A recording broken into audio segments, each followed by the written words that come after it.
बेटी रूबी अपने माता पिता के साथ रहती थी। वह अपने माता पिता की इकलौती बेटी थी। उसके माता पिता उससे बहुत प्यार करते थे, इसलिए वह जो भी मांगती उसे लाकर देते। उसके पिता इतने पैसे नहीं कमा पाते थे, लेकिन फिर भी वह अपनी बेटी की हर इच्छा पूरी करते।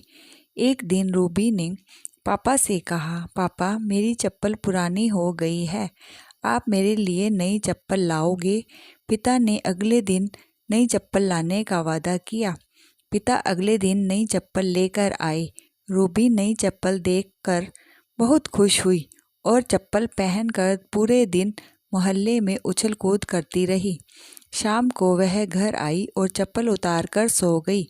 अगली सुबह रूबी वह चप्पल नहीं पहनती और अपनी पुरानी चप्पल पहनकर खेलने चली जाती है।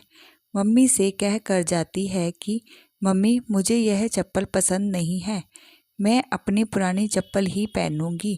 उसकी यह बात उसके पापा सुन लेते हैं। इतने में रूबी बाहर खेलने चली जाती है। रूबी के पिता उसके पीछे गए और उसे अपने पास बुला कर कहा कि बेटा, अगर तुम्हें नई चप्पल नहीं पहननी थी तो तुमने क्यों मंगवाई और तुमने उसे कल पूरे दिन पहन रखा। अब हम इसे वापस दुकानदार को भी नहीं दे सकते। रूबी कहती है कि पापा, मैंने यह चप्पल मम्मी के लिए मंगवाई थी क्योंकि उनकी चप्पल टूट गई है और वह खर्चे से डरने से कभी अपने लिए नई चप्पल नहीं मांगती है। इसलिए मैंने यह चप्पल कल पूरे दिन पहन कर रखी ताकि मम्मी उसे वापस करने को ना भूल सके।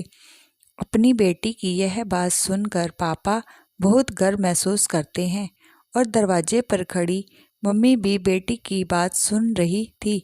वह भी मन ही मन खुश हुई कि इतनी सी बच्ची में इतनी समझ है। दोनों माता पिता एक दूसरे के सामने मुस्कुरा कर देखते हैं और बेटी को प्यार करने लगते हैं। सीख, हमेशा अपने माता पिता की मजबूरी को समझना चाहिए।